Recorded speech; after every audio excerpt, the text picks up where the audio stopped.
Королева Дании Маргрета II отреклась от престола и передала корону своему сыну Фредерику. Это первый случай за 900 лет, когда датский монарх добровольно отказывается от титула.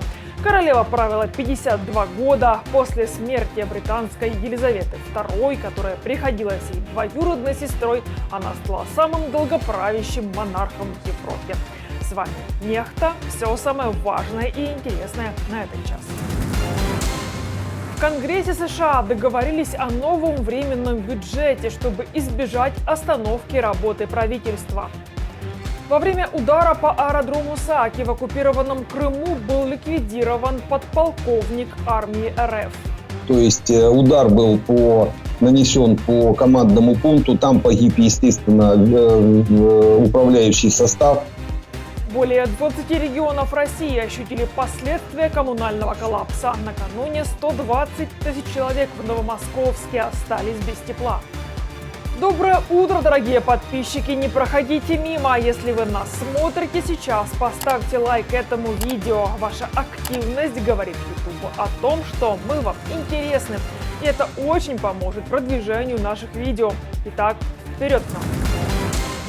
В Конгрессе США договорились о новом временном бюджете, чтобы избежать остановки работы правительства, пишет издание «Политика». По словам собеседников журналистов, двухступенчатый план предполагает выделить средства одним правительственным структурам до 1 марта, ну а другим до 8 марта этого года. Голосование по проекту пройдет в Конгрессе на этой неделе. Чтобы предотвратить так называемый шатдаун, то есть остановку работы правительства, конгрессменам нужно принять законопроект до 19 января. Большая часть бюджета должна пойти на оборону и почти на 100 миллиардов меньше на невоенные расходы США.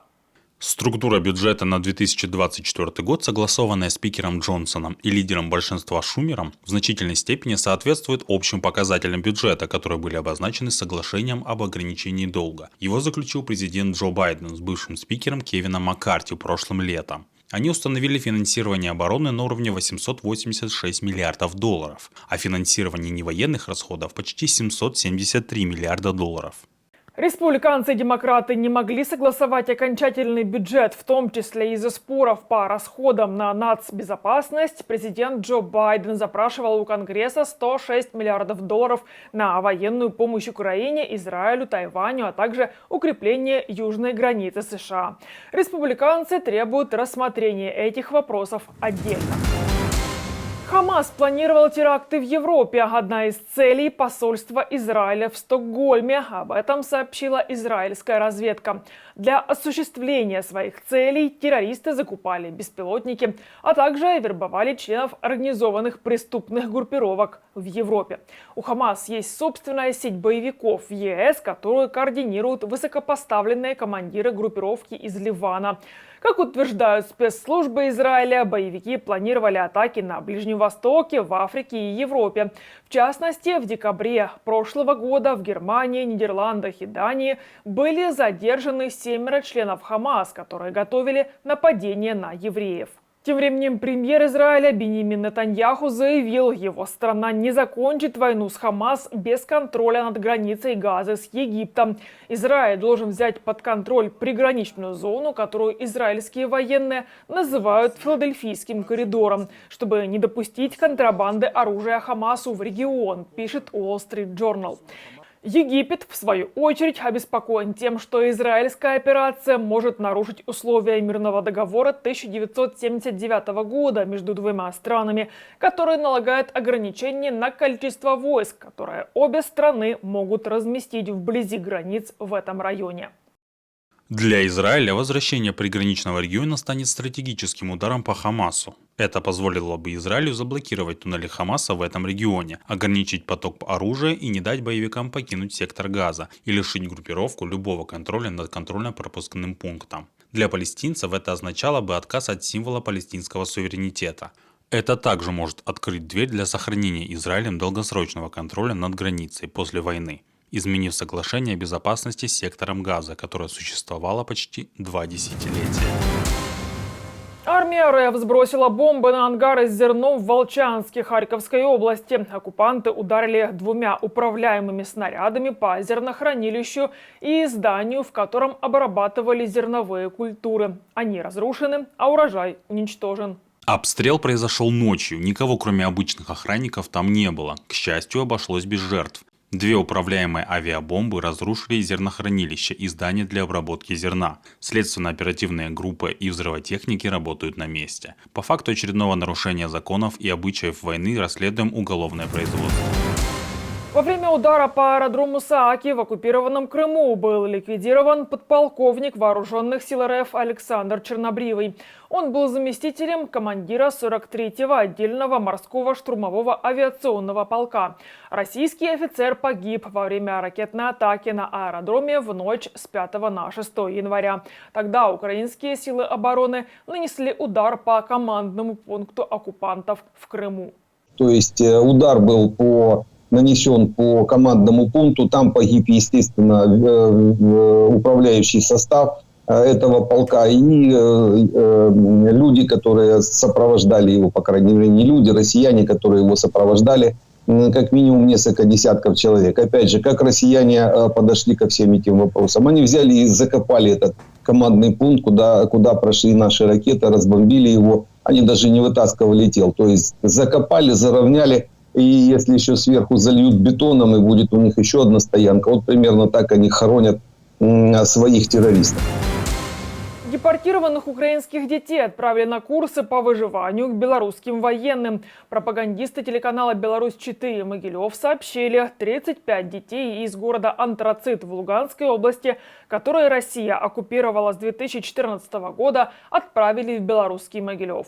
Там малышей учили, в частности, как вести себя в экстремальных ситуациях вместе с белорусскими военными. Напомню, что исследование Ельского университета доказало, что в период с сентября 22 по май 23 года более 2400 украинских детей в возрасте от 6 до 17 лет были депортированы в Беларусь из оккупированных Россией регионов Украины. В Совете Европы насильственную передачу и русификацию украинских детей считают доказательством геноцида.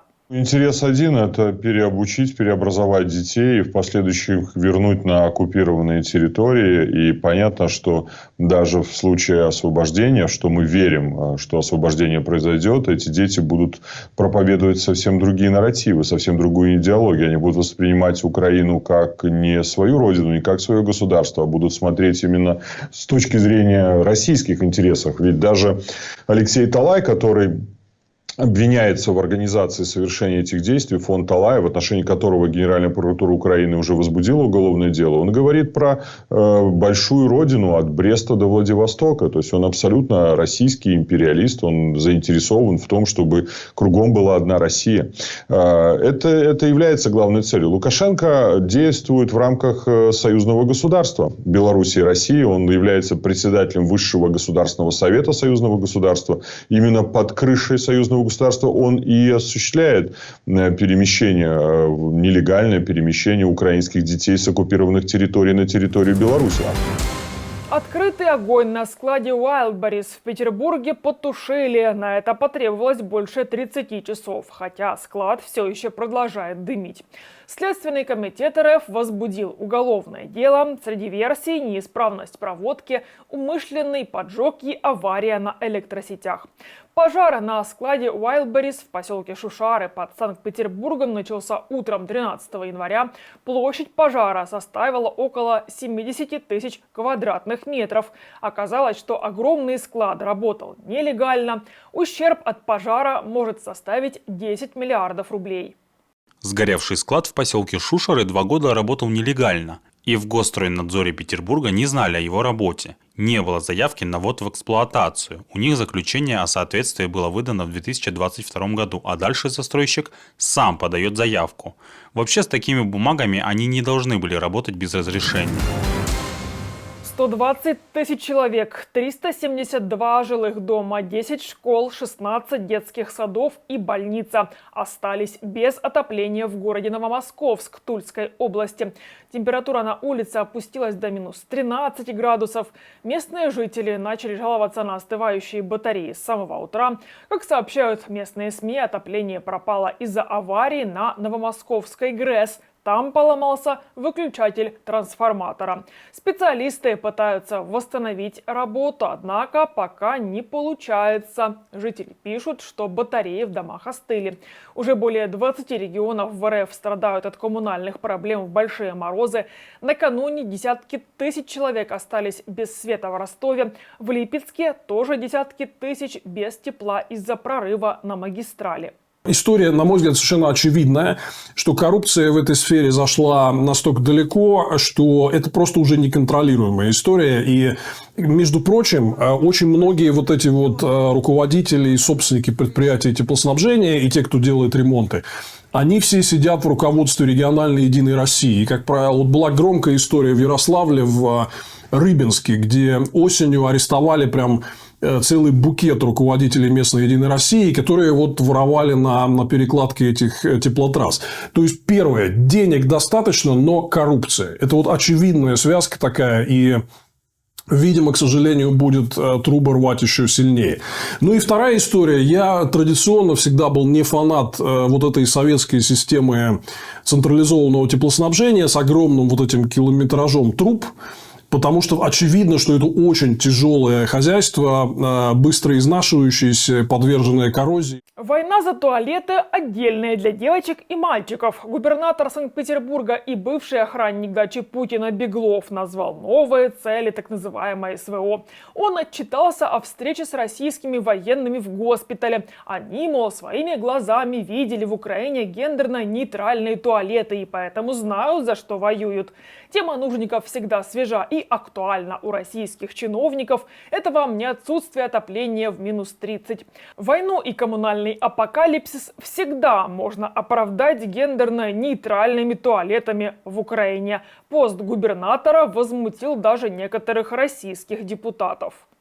Оказывается, мы воюем за то, чтобы в России в школах не было, как в украинизированной версии Донбасса, туалетов, где 3 помещения для девочек, мальчиков и гендерно-нейтральных.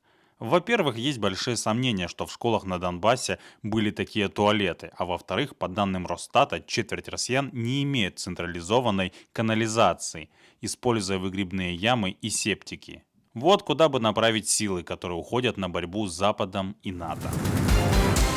Первый в мире тихий сверхзвуковой самолет показали НАСА. X-59 Quiet способен при переходе на сверхзвуковую скорость преодолевать звуковой барьер без громкого звука, который похож на взрыв. Для того, чтобы сделать полет намного тише, инженерам пришлось модифицировать конструкцию. В X-59 удлинили носовую часть, убрали переднее лобовое стекло и добавили систему внешнего видения, позволяющую при помощи камеры передавать изображение впереди самолета на экран в кабине. На этом ставлю точку. Благодарю, что были с нами. Если вы хотите получать информацию более оперативно, приглашаю присоединиться к нашей многомиллионной аудитории в Телеграме или Иксе.